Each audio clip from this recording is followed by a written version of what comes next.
In our today's lecture, we'll be studying about EPA, Environmental Protection Act. This Environmental Protection Act came into picture in 1986, which is an important legislation in India that was enacted to provide a framework for the protection and improvement of the environment and ecosystem. It has been instrumental in addressing environmental issues and promoting, enhancing sustainable development within the nation.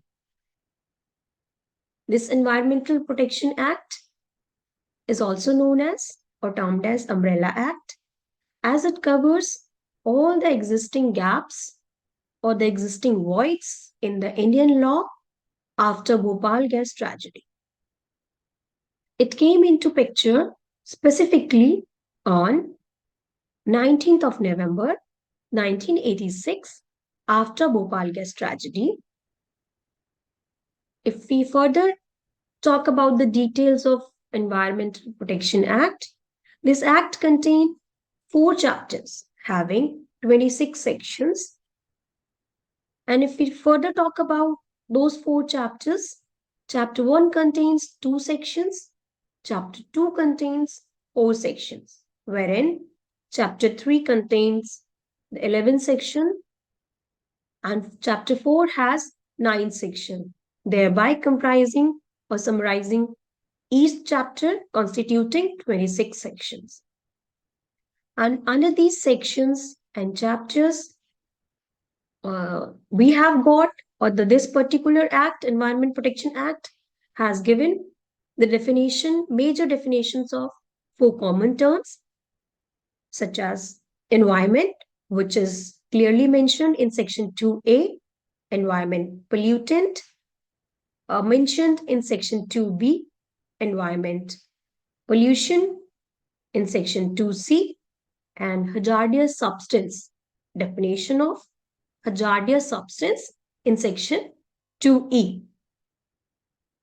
Now, if we talk about the major objectives or the major goals of EPA, Environment Protection Act, which came into picture in 1986, can be summarized in 5 major domains, 5 major areas, like first and foremost, objective of EPA was implement decisions.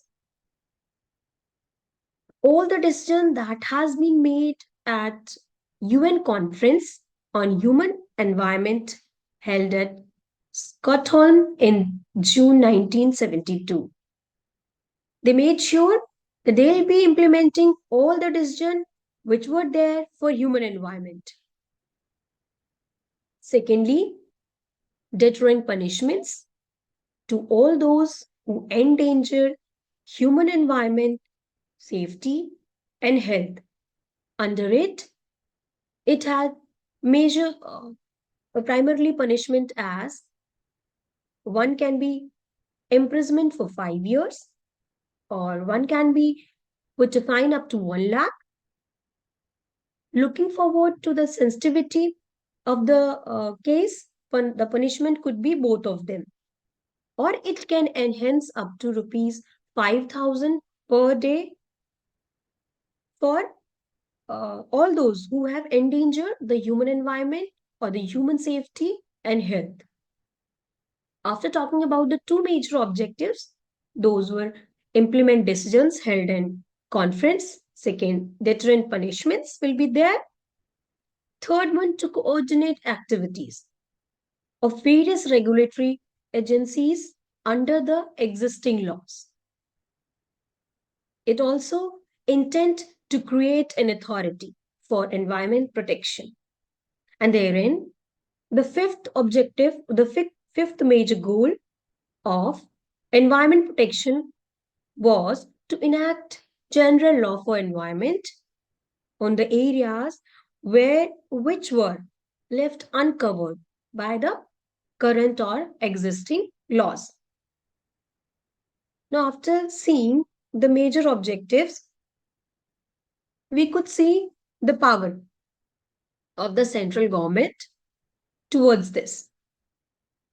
So there could be certain fields wherein the power of the central government comes into picture, like first one, nationwide program. For this, for prevention, control, and abatement of environmental pollution. It has closure, provision, and regulation of any industry or process. Like the central government could close or could prohibit any of the processes which are hampering the environment in any way. Moving towards the next one, collection of samples and its analysis. Like time to time, collection of samples as in air of particular area, water, and soil. They are being tested and analyzed, and that is how, if we see the AQI index of any region has raised, it means there are certain agencies working on that, means those air sample has been taken and studied, and then later on informed to the people residing over that region. Restrict areas. Under this, in which industries, operation, or process may be carried out subject to certain safeguards. It also has the power of procedural safeguards. It tells for handling how to handle hazardous substance. All the precautionary measures have to be considered and taken into action. It helps to protect, or it has the power to protect and improve the quality of environment, of the existing environment in any of the ways.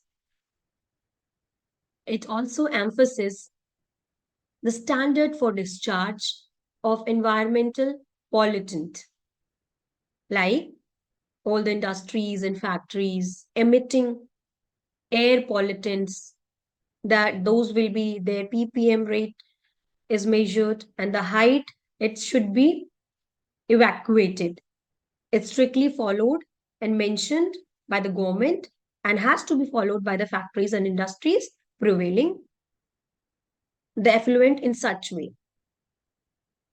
Now, the eighth part of the central government has to disseminate information.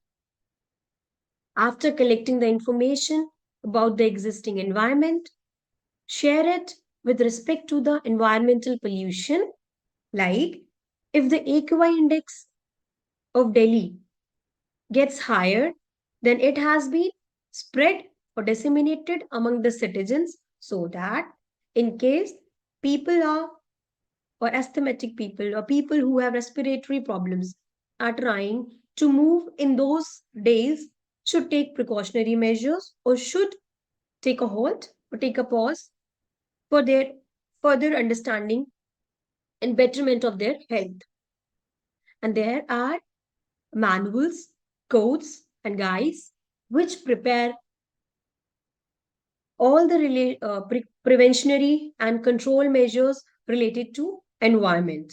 That's how the central government has the basic 9 powers which are covering major main areas of environment protection and human health improvement and human health protection. That's how EPA. Thank you.